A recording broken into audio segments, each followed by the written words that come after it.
Hello, everyone. Welcome back to this week's episode of Mocktail Minutes. This is Bailey. And this is Brianna. This week, I am drinking a new just ingredients flavor, coconut lime. I enjoy. It's interesting. You have to really like coconut, though, if you're gonna like this. It's Do coconutty. you like coconut? But it's hard for me to find a coconut like drink that I like.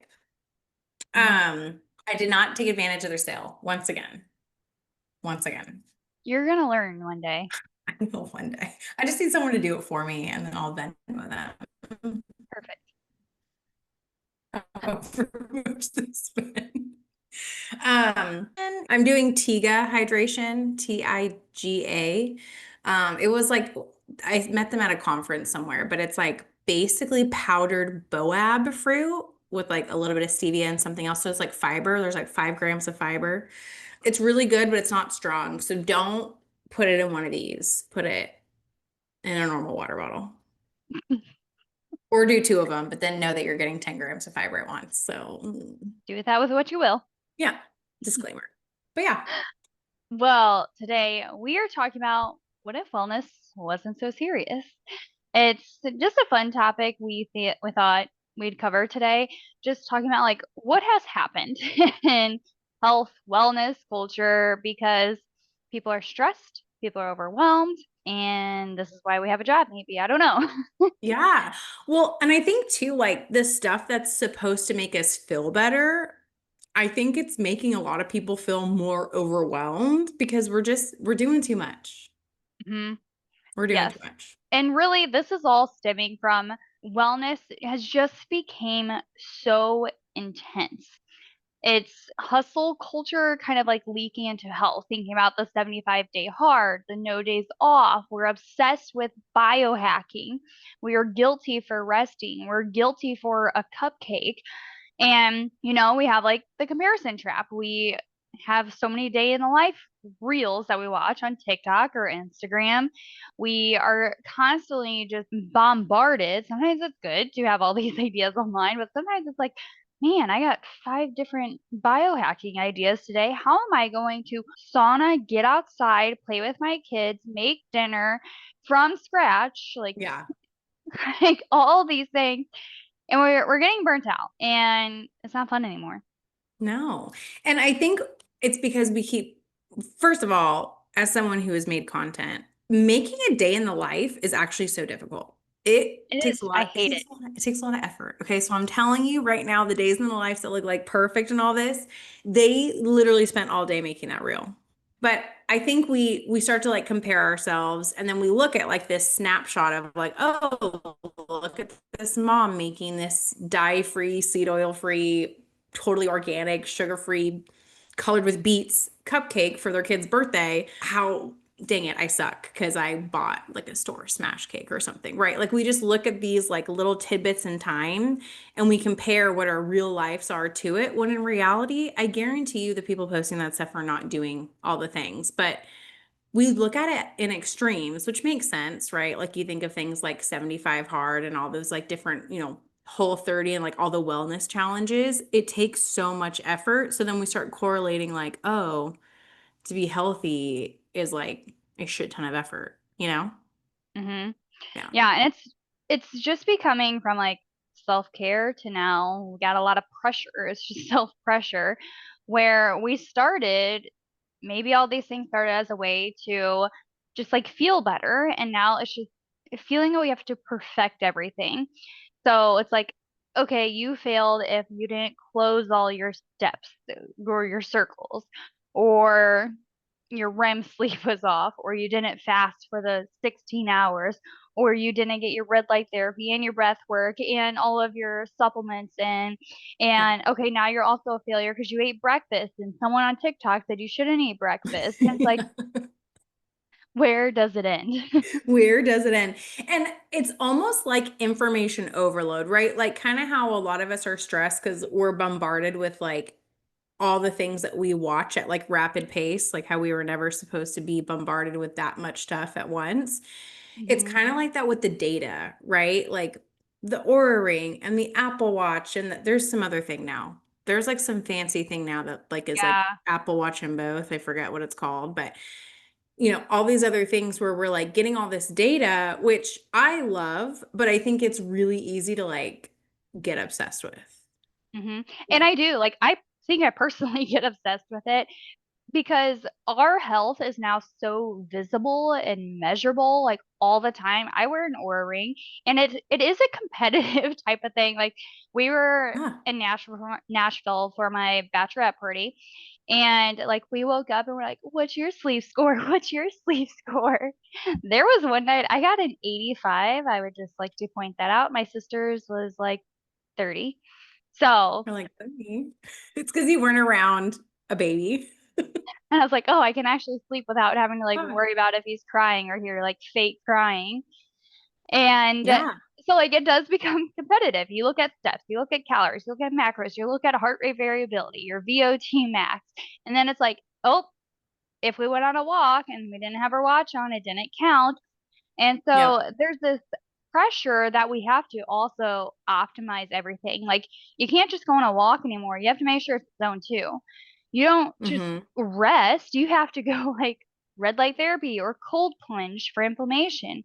You're not allowed Mm-hmm. to just breathe anymore either. You have to box breathe. You have to deep belly breathe. Like I said, like these are all things that I promote. Yeah. And I think sometimes when we promote these things, it feels like we always have to do these. But yeah, do I try and get a zone two walking every day? Yes. But I will also go outside and just kind of like nonchalantly walk down to the neighbors, and that's still getting my steps in.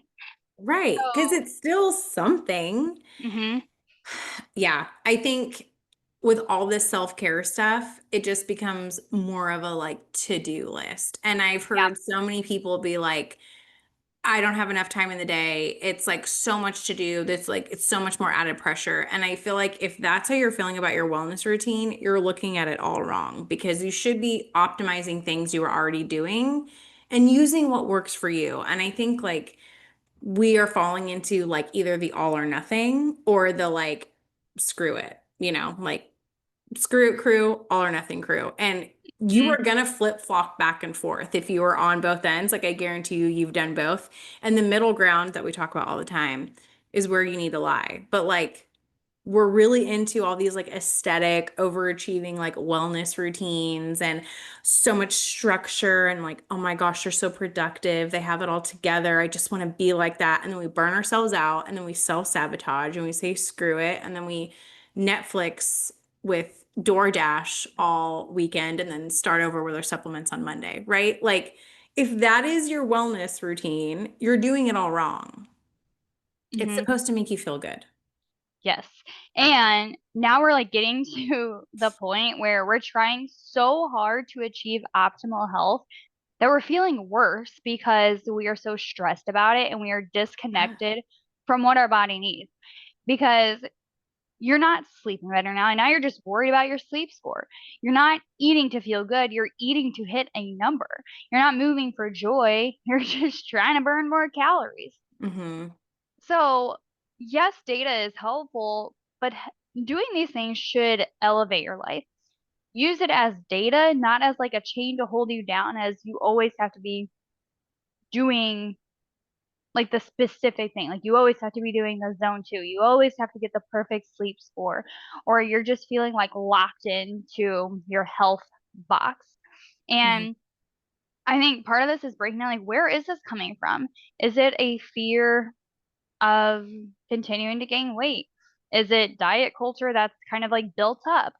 Is it that we're just trying to figure it all out? Is it that you need some guidance? Or do you feel like you're never doing enough? Kind of unpack like where is all this pressure coming from? Yeah. I had someone tell me the other day, like, the reason why they started a wellness routine was like so that they could feel less chaotic and like less like stressed out. And she's like, I feel like it's made me so much more stressed out and chaotic. And I find myself like over analyzing every single thing. And I'm like, yeah, stop all of it. Like, don't wear your watch, don't wear your ring. I don't care what movement you're doing. I don't, no, we're not like obsessing over stuff.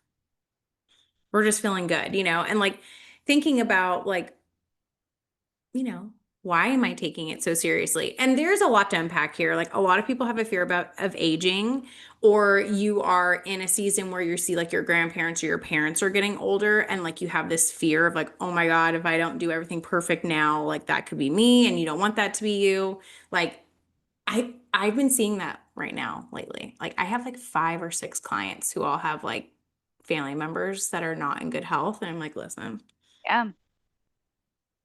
we need to just breathe, okay? Yes. But some signs that you're taking it too seriously is like you feel guilty for skipping workouts. You only eat clean foods or you only eat like perfect foods. Like you don't really ever give in to like something that you're craving. You're always trying to find like an alternative, like a healthy alternative instead. Like, sometimes you just need the damn Oreo. Okay. And Oreo is not going to kill you. And sometimes, like, if you think you can't eat one and you always have to have an alternative, you're probably taking it too seriously. You're avoiding social events or you're stressed out about the social event and you're not even excited to like go. Like there was times in my life where I'm like, oh my gosh, bachelorette trip, like I'm so stressed out about it. Like it's gonna ruin like Mhm. my progress, all this, instead of being like, heck yeah, like I'm gonna go out for a weekend, like no kids, not do anything great. Or like everything, you're labeling your day as like a good day or a bad day based on like all the boxes that you've checked off with your Mhm. wellness routine.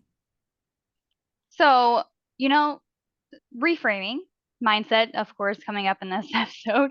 Start reframing as to like, what if wellness was fun? What if it was more flexible? What if it was more personable? Because you could like sometimes people they're like, I really love cycling, but it doesn't count towards my steps. I'm like, you can do cycling. Cycling is still Yeah. movement. Like that's still a great thing. You could do like mocktails. I mean, we've talked about alcohol before. I get it. Like it's a part of adult life. Like, and that's totally fine. I drink alcohol too. But you know what? Some nights I'm like, you know what? A poppy will do. And that is great. Like make your own mocktails. Yeah. And that can be fun. It doesn't have to be weird. I mean, thinking about is it flexible? Can it be healthy-ish instead of perfect? Can you have routines, but also be able to just like go and enjoy an ice cream with your kids? Yeah. Can you view health as a relationship that has its seasons that are we're a little rocky at sometimes, but we pull it back together, you know? And like personable, are you just going to follow trends or are you going to think about like what feels good to you? So Yeah. sometimes it can look like sleeping in, saying no, laughing, having a time. And I mean, this week, my sleep was not always in the An 80s. The 85. child's gone. But I was like, I'm exhausted. So I let myself sleep in extra time this week. I Yeah. almost got a 90 sleep score last night. I feel pretty amazing today.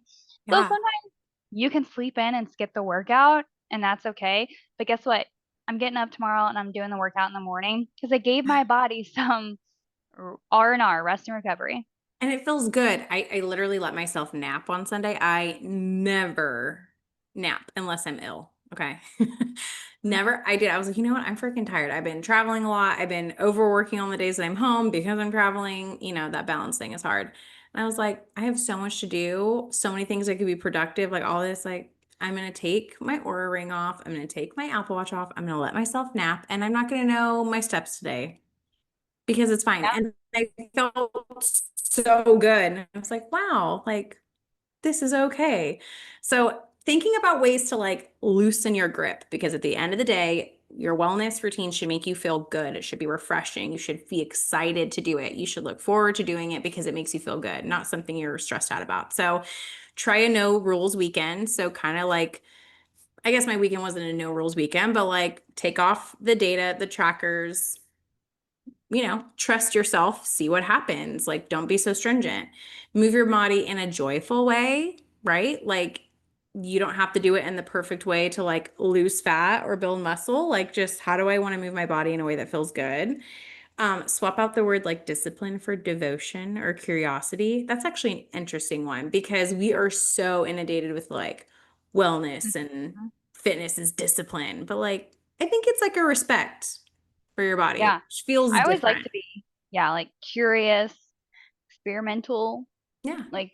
looking how you can restore, replenish, rewire yourself rather than just be like, I have to be disciplined, I have to be this Yeah. robot that Yeah. doesn't do anything wrong. And then it like helps you figure out like what actually makes me feel good because in the wellness world, there's like 7,000 things you could be doing every day. Not all of those are going to make you feel good. Allow yourself to get curious and see like what actually makes me feel really good. And then Hmm. celebrate your small wins, romanticize your routines. And I think a big one is do a social media audit. I think we could do a whole episode on this, but like if you are constantly feeling overwhelmed and stressed about wellness influencers that you're following or things you're seeing or things you're like, crap, I didn't do that. Oh my gosh. Mute it, unfollow it, give yourself a boundary, tell yourself no social media for a week. That's a long time for some people and see what happens. It's, yeah, I've done that before, especially with TikTok, and I was like, oh, that was Yeah. refreshing. Yeah. Oh, wow. Okay. It's okay. I can trust myself. I can enjoy this. Like, this is fine. Yes. So, Especially if you get like you're in the algorithm where it's like, I tried this drink and oh my gosh, look how big my pants got. Like, yeah. what? Your pants did not get that big in this past week. No, yeah, that's not real. No. But it's hard because we're already second guessing ourselves. I mean, our last episode was like what how to build up like confidence. Like we are already struggling with that. So just like your wellness routine shouldn't be that serious, it should make you feel good. So are the people that you're following and like allowing to kind of dictate your stress and what you're doing. Hmm. Shouldn't be that serious. Most of us are not getting paid to make a day in the life video all day. I keep trying, you guys. And And even so, you're probably not going to get paid. You know what I mean? Like, we don't have 1 million followers. I don't even know how many I don't followers get you need to paid. have to start getting paid on Instagram, but I think it's a lot. It's not me. I'm not getting paid to share anything with you. No. So, like, people that like dedicate their lives to it, there's like stuff coming about how like influencers are so burnt out. And I'm like, you guys, these are the people that are like the wellness people, the people that you're supposed to be like, if they're so damn burnt out and this is what they do, maybe Hmm. we can just chill it out a little bit. Yes. Not take it so Yeah. serious. Try to take some of the hustle culture and the perfection. We always talk about the perfection, but just like the hustle culture out of wellness culture. Like you can take care of your body and just make it normal, not anything weird. You don't have to always be running or zone twoing. You don't always have to be wearing your weighted vest. Like you can Yeah. enjoy life too and find your middle ground some days. Yeah. Your walk still counts, even if you Yes. didn't wear your watch. Yes. It does. Your cycling still counts, even if your watch doesn't track it. Yes. And That's I'm where some laughing because like I feel like we've both been here. Like I oh yeah. feel like I can relate to this so hard. I'm like, yeah. Or like when you're on your walking pad and you've been walking for like 30 minutes and it says 20 steps. I'm like, And you're like, come that's on, wrong. That's not wrong. my steps. Dang it. How am I actually supposed to get my steps in if it doesn't count it? I know. But yeah. So yeah, hopefully this helps you guys just take like a little breath, you know? Feel refreshed. Run deep breaths. Everything's going to be okay. Yep. It's not that serious. Have a great week, everyone. And we will be back next week with a brand new episode. Bye. Bye.